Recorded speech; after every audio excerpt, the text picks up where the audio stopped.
تو اس کی پیشانی سجدے کے تقدس سے مالا مال ہو گئی، اس کی آنکھوں میں حیا اور شرم کے پہرے آ گئے، اس کے خیالوں میں پاکیزگی آ گئی، اس کی زندگی کے شب و روز نیکی کے ماحول میں بسر ہونے لگے، اس کی راتیں ذکر الہی میں، تلاوت کلام مجید میں اور دن یاد الہی میں روزے سے گزرنے لگے۔ وہ جوان جس کی جوانی اللہ کی عبادت میں گزری، کیونکہ جوانی اگر عبادت میں گزر گئی تو بڑھاپا تو پر نور ہے ہی ہے۔ سب سے مشکل مرحلہ زندگی کا جوانی کا ہے۔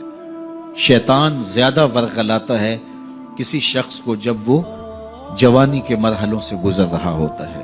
تو جس کی جوانی خیریت کے ساتھ گزر گئی اور اس نے اپنی جوانی کے تقدس کو محفوظ رکھ کے منزل تک پہنچا لیا، اپنی عصمت کے جوہر کی حفاظت کی، اپنی آبرو کو لٹنے نہیں دیا، اپنی آنکھوں کی شرم و حیا پر پہرے بٹھائے اور آنکھ کو برباد نہیں ہونے دیا اور اپنی زندگی کے تقدس کا پہرا دیا، تو جو جوان اپنی جوانی کو خیریت کے ساتھ گزار گیا۔ کسی نے کہا تھا نا، کتاب زیست کا ایک اور باب ختم ہوا، شباب ختم ہوا، ایک عذاب ختم ہوا۔ تو جوانی جس کی منزل تک پہنچ گئی خیریت کے ساتھ، عافیت کے سائے میں۔ مشکل تو بڑا ہے جوانی کو منزل تک لے جانا، خیریت کے ساتھ داغدار نہ ہونے دینا، جوانی کے تقدس کو رسوا نہ ہونے دینا، عصمت کے جوہر پہ کالک نہ لگنے دینا، خواہشات کو غالب نہ آنے دینا۔ آسان کام تو نہیں ہے، مشکل کام ہے، لیکن اگر کوئی مشکل کاٹ گیا، جوانی کے تھوڑے سے ایام میں گزار گیا، اللہ اکبر۔ حضرت شیخ خطلی کہتے ہیں، داتا گنج بخش علی حجویری علیہ رحمہ کے مرشد ہیں، الدنیا یوم ولنا فیہا صوم۔ وہ کہتے ہیں دنیا ایک دن ہے، ہم روزہ رکھ کے گزار رہے ہیں۔ تو روزہ رکھ کے سارا دن گزر ہی جاتا ہے، دوپہر بھی آتی ہے گزر جاتی ہے، اور عصر کا وقت بھی آتا ہے گزر جاتا ہے، کھانے کا وقت بھی آتا ہے، چائے کا وقت بھی آتا ہے، سب کچھ ہوتا ہے لیکن گزر جاتا ہے، افطار تک بندہ پہنچ جاتا ہے۔ جس نے زندگی روزے کی طرح گزار دی، جس نے جوانی روزہ رکھ کے گزار دی، خواہشات کو بے قابو نہیں ہونے دیا، مشکل کام تھا لیکن اس نے مشکل کام کر دکھایا۔ اجر کتنا بڑا ہے، سنیے اللہ کے محبوب کی زبان سے سنیے۔ حضور نے ارشاد فرمایا جو سید ابو ہریرہ کے ذریعے سے ہمارے تک پہنچا، فرمایا قیامت کے دن جب سورج کا رخ سیدھا ہوگا، زمین تانبے کی ہوگی، لوگ پسینے میں شرابور ہوں گے، کوئی ٹخنوں تک پسینے میں، کوئی گھٹنوں تک، کوئی کمر تک، کسی کو پسینے کی لگام دی جائے گی، اور وہ پسینہ ایسے نہیں ہوگا جس طرح یہ پسینہ ہے، اتنا گرم ہوگا۔ ابن رجب حنبلی کہتے ہیں اس پسینے کا ایک قطرہ اگر احد پہاڑ پہ ڈال دیا جائے تو وہ پگھل جائے، اتنا گرم ہوگا، بدبودار اتنا ہوگا، ایک قطرہ دنیا پہ ڈال دیا جائے، انسان کیا جانوروں کے دماغ بھی پھٹ جائیں، اس پسینے میں لوگ شرابور ہوں گے۔ لیکن جس نے اپنی جوانی کو عافیت سے گزارا ہوگا، کل قیامت کے دن جب کوئی سایہ نہیں ہوگا، اللہ اس جوان پر اپنے عرش کا ٹھنڈا سایہ عطا فرمائے۔ وہ شخص جس کو کسی عورت نے دعوت گناہ دی اور وہ صاحب منصب تھی، صاحب جمال تھی، اور اس نے یہ کہہ کے یہ خواہش، یہ آرزو مسترد کر دی، انی خاف اللہ۔ اسی طرح کوئی عورت ہے تو اس نے اپنے تقدس کی حفاظت کی، اپنی آبرو پہ پہرا دیا اور کسی پیشکش کو ٹھکرا دیا، تو فرمایا قیامت کے دن جب کوئی سایہ نہیں ہوگا، اللہ اسے بھی اپنے عرش کا ٹھنڈا سایہ دے گا۔ کیسا سخت دن ہوگا، اور وہ کس اعزاز میں ہوگا، کس تکریم میں ہوگا۔ یہ تو 4 دن 10-20 سال ہیں، اور وہ 50,000 سال کا ایک دن۔ پھر اس کو اللہ کا شکر ادا کرنا ہوگا کہ اللہ تو نے کتنا کرم کیا میرے اوپر کہ میری جوانی خیریت اور عافیت سے گزری، اور آج اس کا تو کتنا بہتر صلہ مجھ کو دے رہا۔ انسان جب کوئی اچھی بات سنتا ہے تو انسان کی فطرت ہے کہ وہ آگے منتقل کرتا ہے۔ آج کل وہ شیئر کر دیتے ہیں نا، جو بات آئے تو آپ اس کو آگے بڑھاتے ہیں، دوستوں میں شیئر کر دیتے ہیں۔ تو یہ انسان کی فطرت سے افواہیں بھی اس لیے پھیلتی ہیں کہ جو بھی بات آپ سنتے ہیں فوری آپ کی کوشش ہوتی ہے کہ یہ سب سے پہلے دوستوں کو میں ہی بتاؤں۔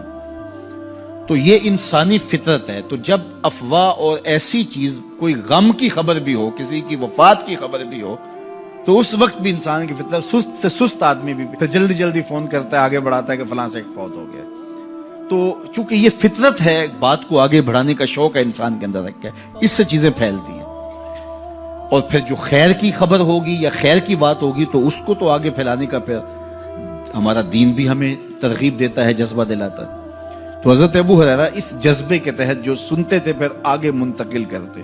اب حضور کی بارگاہ سے اٹھ کے جاتے تو سب سے پہلے گھر جاتے اور سب سے پہلے اپنی ماں کو سناتے، اور ماں تھی کافرہ، وہ سننے کی بجائے، خوش ہونے کی بجائے سن کے وہ الٹا ناراض ہوتی اور کوئی نہ کوئی ایسی بات کر دیتی۔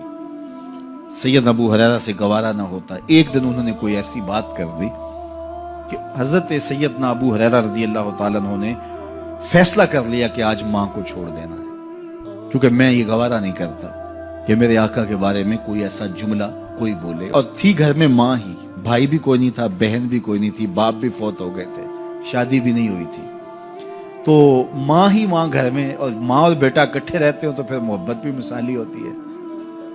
تو اب ماں ہی ایک رشتہ ہے مادی دنیا کے اوپر، تو حضرت ابو ہریرہ رضی اللہ تعالیٰ عنہ نے فیصلہ کر لیا کہ چھوڑ دینا ہے۔ چھوڑ کے گھر سے نکلے، لیکن دل ڈوب رہا ہے کہ ایک ہی تو رشتہ تھا وہ بھی گیا۔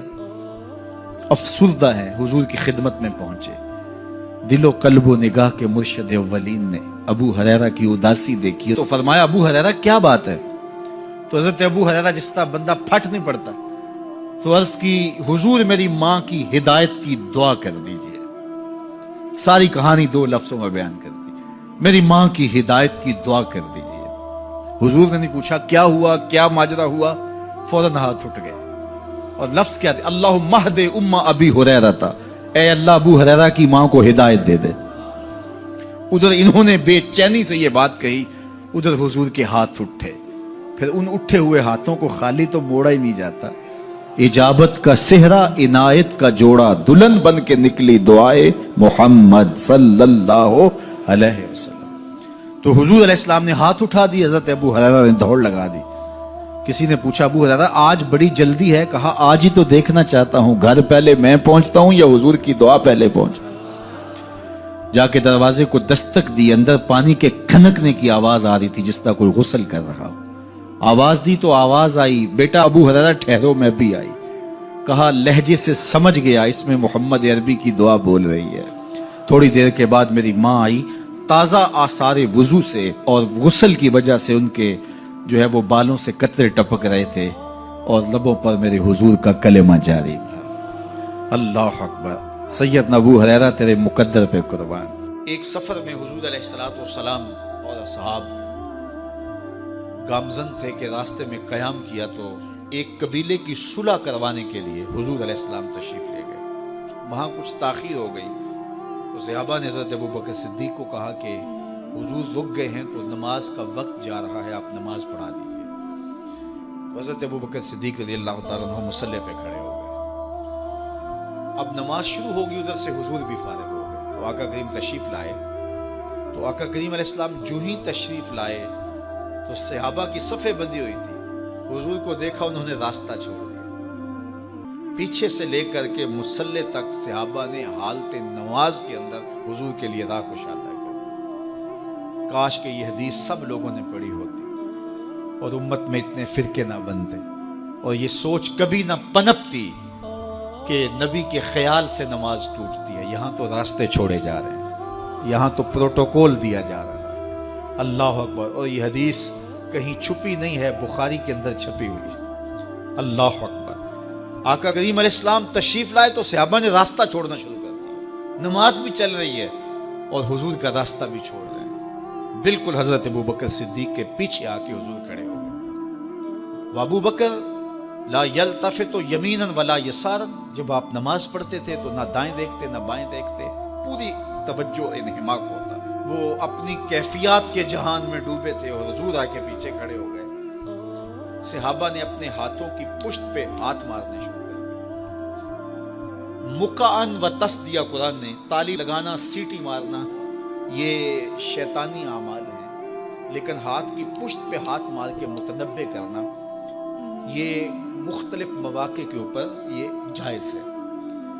تو اب جب حضور آ کے پیچھے کھڑے ہو گئے اور صحابہ سمجھے کہ حضرت ابوبکر صدیق ایک استغراق کے عالم میں ہیں، ایک کیفیت کے جہاں میں ڈوبے ہیں، تو انہوں نے اپنے ہاتھوں کی پشتوں پہ ہاتھ مارنے شروع کر دیا۔ تو حضرت صدیق اکبر سمجھ گئے کوئی غیر معمولی واقعہ ہو گیا، دیکھا پیچھے حضور کھڑے تھے. اللہ اکبر. تو حضرت صدیق اکبر مصلی سے سرک کے پیچھے آنے لگے. تو آقا کریم نے اشارہ کیا رکو نماز پڑھاؤ. سیدنا صدیق اکبر اس کے باوجود پیچھے آ گئے. کبھی ہوتا ہے حکم اور کبھی ادب آگے ہوتا ہے. اللہ اکبر. حضرت سیدنا علی المرتضیٰ رضی اللہ تعالی عنہ کو کہا نا حضور نے صلح حدیبیہ کے موقع پہ صلح نامہ لکھوایا جا چکا تو لکھا یہ محمد رسول اللہ اور قریش کی جانب سے ہے. تو عروہ نے کہا اگر محمد رسول اللہ مان لیں ہم تو پھر لڑائی کس چیز کی ہے؟ تو اس لیے محمد رسول اللہ نہیں محمد بن عبداللہ لکھا جائے. تو وہ اس بات پہ بضد ہو گئے اور اگر ایسا نہیں ہوتا تو معاہدہ ٹوٹ رہا تھا. تو حضور نے حضرت علی المرتضیٰ سے کہا کہ چلو رسول اللہ کا لفظ مٹا دو. عرض کی میں تو نہیں مٹاؤں گا یہ نام میں تو نہیں مٹا سکتا. پھر حضور نے خود مٹایا. اب یہاں حضور نے کہا ابو بکر رکو, لیکن حضرت ابو بکر نہیں رکے, پیچھے آ گئے. اور پھر حضور خیر مصلی پہ گئے, نماز ہوئی, سلام پھرا. تو حضرت ابو بکر صدیق رضی اللہ تعالیٰ عنہ کو حضور نے کہا ابو بکر جب میں نے کہا تھا تم رکے رہو تو تم کیوں پیچھے آئے؟ تو سنو حضرت ابو بکر نے کیا جواب دیا رضی اللہ تعالیٰ عنہ. کروڑوں سلام, لاکھوں عقیدتوں اور نیاز مندیوں کے خراج ان کی چوکھٹ پہ عرض کرنے لگے ما کان لابن ابی قحافہ ان یؤم رسول اللہ صلی اللہ علیہ وسلم. حضور ابو قحافہ کے بیٹے کی جرت کب ہوئی کہ رسول اللہ کے آگے کھڑا ہو کے نماز پڑھائے؟ یہ ابو قحافہ کے بیٹے کی ہمت کب ہوئی کہ رسول اللہ کے سامنے کھڑا ہو کے نماز پڑھائے؟ تو ادب پہلا کرینہ ہے محبت کے کرینوں میں. حضرت ابو بکر صدیق رضی اللہ تعالی عنہ نے اگر حضور علیہ الصلوۃ والسلام کی اطاعت اور حضور کی محبت, ادب, فرما برداری اور جانثاری کے انوکھے باب رقم کیے ہیں, لیکن حضور نے بھی ان کو جو اعزازات دیے. ایک خاتون آئی مسئلہ پوچھنے, آقا کریم نے فرمایا پھر آ جانا. اس نے کہا پھر آؤں اور آپ نہ ملیں؟ تو کہا میں نہ ملوں ابو بکر تو ملیں گے نا. اللہ اکبر. تو اپنے بعد اشارہ دے دیا ان کی طرف کہ میرے بعد میرا نائب ابو بکر ہے. اللہ اکبر. عزتوں کی مسند اور عزتوں کی معراج اور عزتوں کے مقام پہ سیدنا صدیق اکبر رضی اللہ تعالی عنہ کو بٹھایا. میرے والد گرامی رحمت اللہ تعالی علیہ نے پوری زندگی میں کوئی ایک تقریر بھی ایسی نہیں کی جس میں یہ اشعار نہ پڑے ہوں. جب وہ خطبہ پڑھتے تھے تو خطبہ پڑھنے کے بعد یہ اشعار پڑھا کرتے تھے جس میں اس کی کیفیت ہے کہ جو حضور کے شہر میں جانے کے لیے تڑپتا ہے. ز مہجوری برآمد جان عالم, ز مہجوری برآمد جان عالم, تراحم یا نبی اللہ تراحم.